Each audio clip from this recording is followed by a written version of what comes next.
Shalom, perkenalkan nama saya Fesi alias Simanjuntak dari Prodi Teknologi Informasi B semester 4. Di video kali ini saya akan menjelaskan tentang tugas praktikum mengenai algoritma pencarian yaitu Uniform Cost Search atau UCS dan Breadth First Search atau BFS pada graph dan tree. Baiklah, kita masuk ke Graph Search atau Uniform Cost Search. Pada bagian pertama, saya akan menjelaskan Graph Search menggunakan algoritma Uniform Cost Search yang biasa disebut UCS. Uniform Cost Search adalah algoritma pencarian yang bertujuan untuk menentukan atau menemukan jalur dengan total biaya paling kecil dari titik awal ke titik tujuan. Jadi yang menjadi titik fokus utama dari sini adalah biaya dan bukan jumlah langkahnya. Saya mengambil studi kasus yaitu pengiriman paket antar kota dan seorang kurir ingin mencari rute tercepat untuk mengirim paket dari kota A ke kota F. Baiklah, dapat kita lihat di layar yaitu kode yang sudah saya blok atau import Hepkey. Pada bagian ini saya mengimport library Hepkey. Library ini digunakan untuk membuat priority quickly atau antrian prioritas. Kenapa kita membutuhkan priority quickly? Karena dalam uniform cost search kita selalu ingin membuat atau memproses jalurnya yang paling memiliki total biaya paling kecil terlebih dahulu. Jadi sistem akan otomatis memilih atau memproses jalur dengan cost terendah. Baiklah, selanjutnya adalah kode untuk representasi graph. Dapat kita lihat di layar kode yang sudah saya blok tersebut.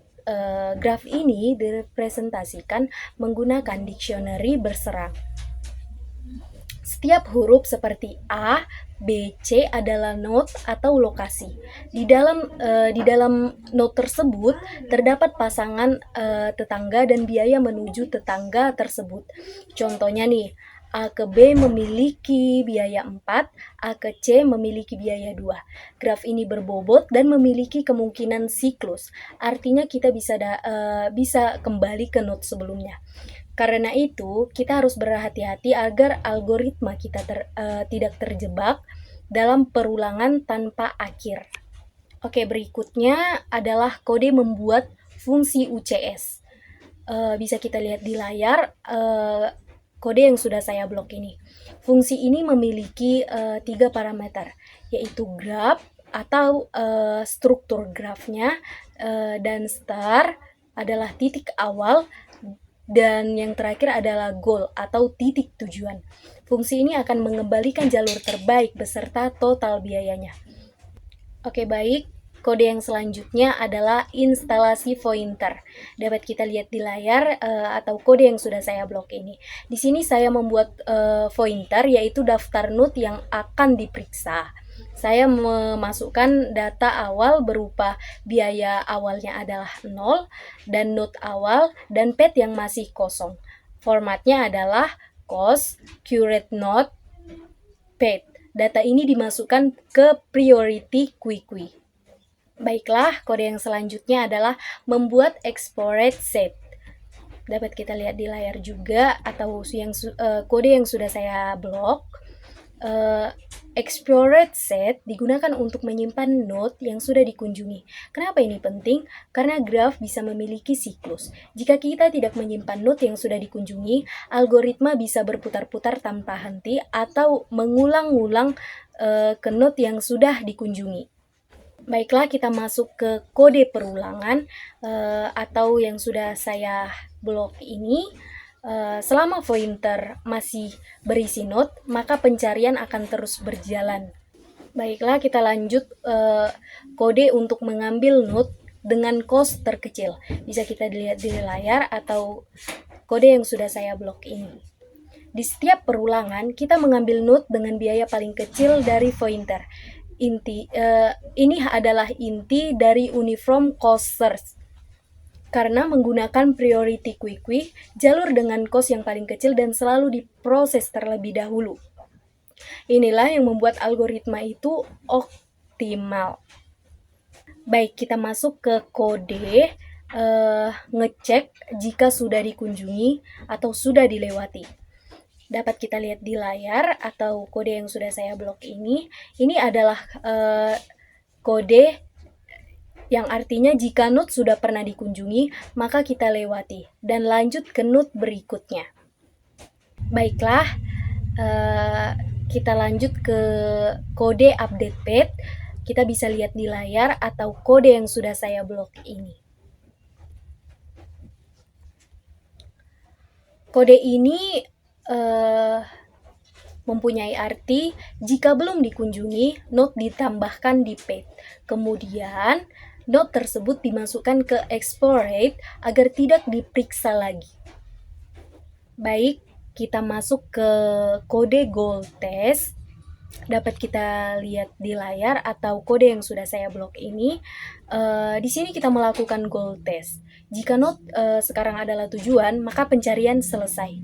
Fungsi akan mengembalikan jalur dan total biayanya. Baik, selanjutnya kita akan memasuki kode untuk menambahkan tetangga. Dapat kita lihat di layar atau kode yang sudah saya blok ini. Jika belum mencapai tujuan, maka kita ambil semua tetangga dari node tersebut. Untuk setiap tetangga, harus menghitung total cost baru, memasukkan ke pointer. Karena pointer adalah priority quickly, jalur dengan biaya paling kecil akan tetap diprioritaskan. Baiklah, yang terakhir adalah kode untuk menjalankan program yang sudah kita selesaikan di awal.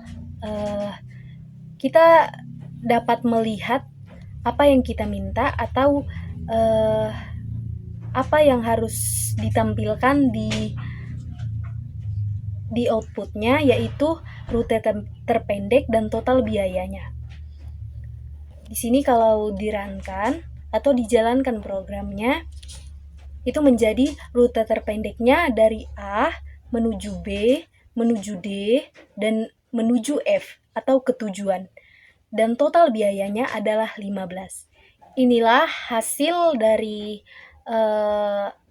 program yang sudah kita buat, atau seorang kurir yang ingin mencari rute tercepat itu harus melewati rute A, B, D, dan F dengan total biaya 15. Baiklah, kemudian kita masuk ke tree search atau BFS atau biasa disebut Breadth First Search. Pada bagian kedua, saya menggunakan tree search dengan metode Breadth First Search atau BFS. Tree search adalah algoritma pencarian dasar yang mengeksplorasi node seperti pohon. Berbeda dengan graph search, tree search tidak menggunakan explored set. Baiklah, studi kasus yang sudah saya buat yaitu pencarian ruangan di gedung. Perlu kita mengetahuinya. Yang pertama, struktur ruangan yaitu lobby, dan di dalam lobby terdapat dua ruangan, yaitu ruang A dan ruang B. Di ruang A terdapat dua ruangan lagi, yaitu ruangan C dan D. Dan ruangan B terdapat satu ruangan, yaitu ruangan E. Baik, dapat kita lihat di layar atau kode yang sudah saya blok atau sudah saya tandain ini menandakan ini adalah kode import the queue. The queue digunakan sebagai antrian FIFO atau first in first out, karena BVS menjelajah berdasarkan urutan masuk. Kemudian dapat kita lihat di layar lagi, yaitu kode representasi tree.